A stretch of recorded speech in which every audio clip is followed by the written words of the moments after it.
रात के 2 बजे थे। सऊदी के एक रईस कारोबारी के फोन पर उसकी बीवी की हड़बड़ाई हुई आवाज आई। जल्दी आइए, नौकर ने मेरे साथ बहुत गलत किया है। मैं डर गई हूं, खुद को कमरे में बंद कर लिया है। बस इतना सुनते ही अरबपति का दिमाग घूम गया। मिनटों में पुलिस बुला ली गई। नौकर को घसीटते हुए जमीन पर बैठा दिया गया। लेकिन जब सच्चाई सामने आई, पुलिस इंस्पेक्टर की आंखों में आंसू थे और सिर्फ एक वाक्य निकला, आज भी इंसानियत जिंदा है। क्या थी वो सच्चाई? कौन था ये नौकर? और क्या वाकई उसने कोई गुनाह किया था, या फिर उसके लिए एक झूठ बोला गया था? ऐसा झूठ जो किसी को तोड़ने के लिए नहीं, उसे बचाने के लिए बोला गया था। जानने के लिए ये कहानी आखिरी तक जरूर सुनिए।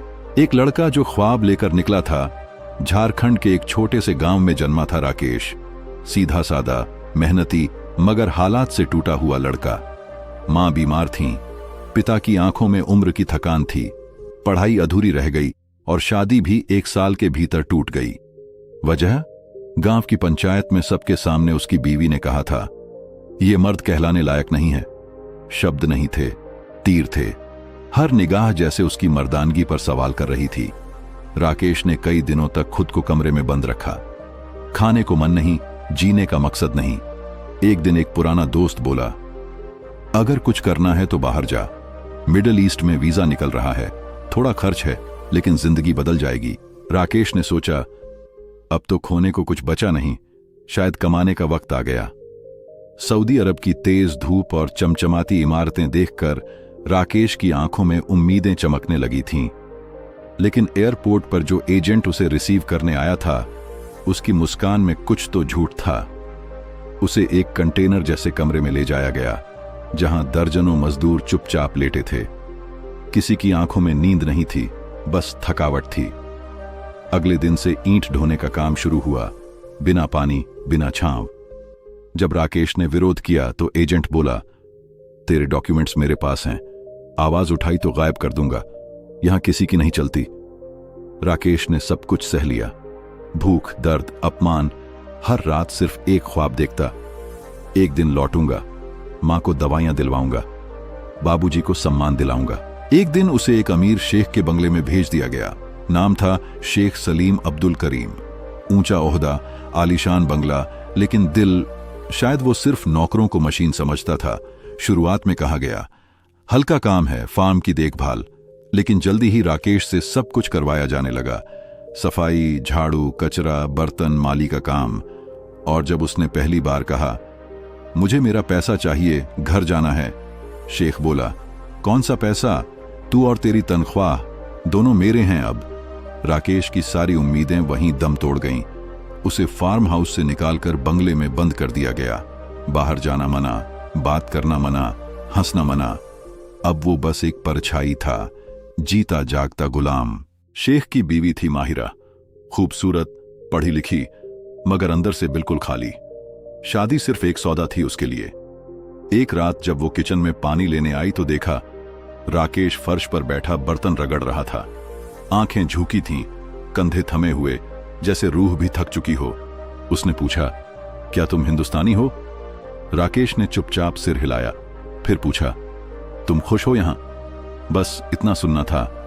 राकेश का दिल पिघल गया। वो रोते हुए अपनी पूरी कहानी सुनाने लगा। बीवी की बेइज्जती, गांव वालों का ताना, 3 साल की गुलामी और शेख की धोखेबाजी। माहिरा की आंखें भर आईं। वो बोली, तुम अब अकेले नहीं हो, मैं तुम्हारे लिए कुछ करूंगी। रात के 2 बजे माहिरा ने कांपती आवाज में पुलिस को फोन किया, जल्दी आइए, नौकर ने मेरे साथ बदतमीजी की है, मैं कमरे में बंद हूं। ये झूठ नहीं था, ये इंसानियत की एक चीख थी। सुबह के 7 बजे पुलिस पहुंची। बंगले के गेट तोड़े गए। राकेश को जमीन पर बैठा दिया गया। शेख हड़बड़ाया, ये सब क्या है? मेरी बीवी को क्या हुआ?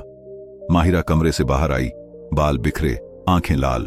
उसने कहा, इसने मुझसे बहस की, डर गई, खुद को बंद कर लिया। पुलिस इंस्पेक्टर समझ चुका था, यहां कोई चाल नहीं, एक सच्चाई छिपी है। राकेश बोला, मैं सिर्फ अपना पैसा मांग रहा था, 3 साल से गुलामी कर रहा हूं, अब बस घर लौटना चाहता हूं। इंस्पेक्टर ने शेख से पूछा, इसके डॉक्यूमेंट्स आपके पास क्यों हैं?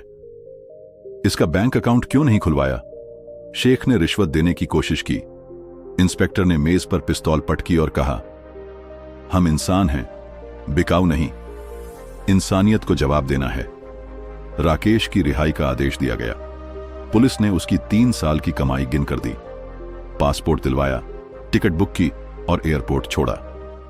जब राकेश पटना एयरपोर्ट पर उतरा तो कुछ नहीं बोला, बस मां के सामने जाकर खड़ा हो गया। मां कांपी। तू सच में लौट आया बेटा? राकेश ने कुछ नहीं कहा, बस आंखें बंद कर उस आंचल को महसूस किया जहां उसकी सारी जिंदगी बसी थी। कुछ महीने बाद राकेश ने एक छोटी दुकान खोली, धीरे धीरे बिजनेस बढ़ाया और आज वो 100 से ज्यादा लोगों को रोजगार दे रहा है।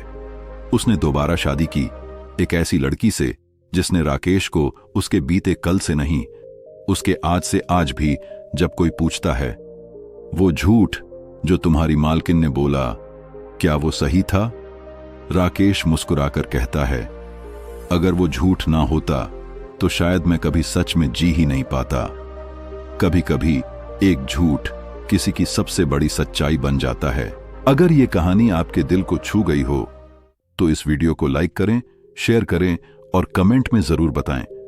क्या आप होते माहिरा की जगह तो क्या आप किसी अनजान के लिए ऐसा झूठ बोल पाते? हमारे चैनल रियल टेल्स इंडिया को सब्सक्राइब करना ना भूलें।